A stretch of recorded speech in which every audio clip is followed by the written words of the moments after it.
Praise the lord. ఒక క్రైస్తవురాలు, క్రైస్తవుడు ఎలాంటి మాటలు మాట్లాడాలి? మీరు మాట్లాడే మాటలను బట్టి తీర్పు ఉంటుంది. అండ్ మీరు మాట్లాడే ప్రతి మాట రికార్డ్ అవుతుంది.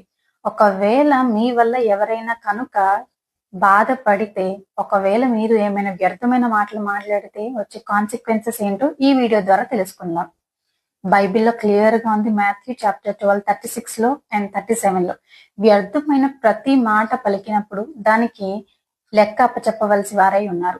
అండ్ మీరు మాట్లాడే మాటలను బట్టి నీతిమంతుడా లేక అపరాధి అని యేసయ్య మిమ్మల్ని తీర్పు తీరుస్తారు. తీర్పు అంటే ప్రతి ఒక్కరికి భయం కదా. సో తీర్పు ఒకవేళ కనుక మీరు అపరాధి అని తెలిస్తే ఖచ్చితంగా నరకానికి వెళ్తారు. అదే నీతిమంతుడు అని తెలిస్తే హెవెన్కి వెళ్తారు. సో మాట్లాడే మాటలు చాలా వైజ్ గా ఉండాలి, చాలా ప్రాపర్ గా ఉండాలి. అండ్ నీతిమంతుడి యొక్క లక్షణం ఏంటి, అతను ఎలా మాట్లాడాలో తెలుసుకుందాం.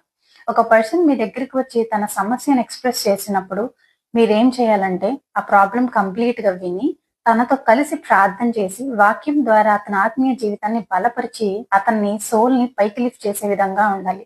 మీ ద్వారా అతను అమ్మయ్య నాకు మంచి దేవుని మాటలు అందాయి, దేవుడే ఇతని ద్వారా నాతో మాట్లాడారు అని మీ ద్వారా అతను ఇంకా పైకి లిఫ్ట్ చేయబడేలాగా ఉండాలి. అండ్ అతను మీ ద్వారా దేవుని మాటలు ఇంకా విని బలపడే విధంగా ఉండాలి. అంతేకాని మీరు అతను మీ దగ్గరకు వచ్చి ప్రాబ్లం చెప్పినప్పుడు అతని గురించి తప్పుగా మాట్లాడి దూషించి అవమానపరిచి విమర్శిస్తే కనుక మీరు అపరాధి అవుతారు. అండ్ మీ వల్ల అతను బాధపడి ఏడ్చాడు కనుక మీరు దేవునికి లెక్క చెప్పవలసి వారై ఉన్నారు. So choose wisely what to speak and what not to speak. బైబిల్లో క్లియర్ గా ఉంది కదా, ఎలా మాట్లాడాలి ఎలా మాట్లాడొద్దని. మీరు మాట్లాడే ప్రతి మాట రికార్డ్ అవుతుంది, గుర్తుపెట్టుకోండి. నీతిమంతుడిగా ఉండడానికి ప్రయత్నించండి.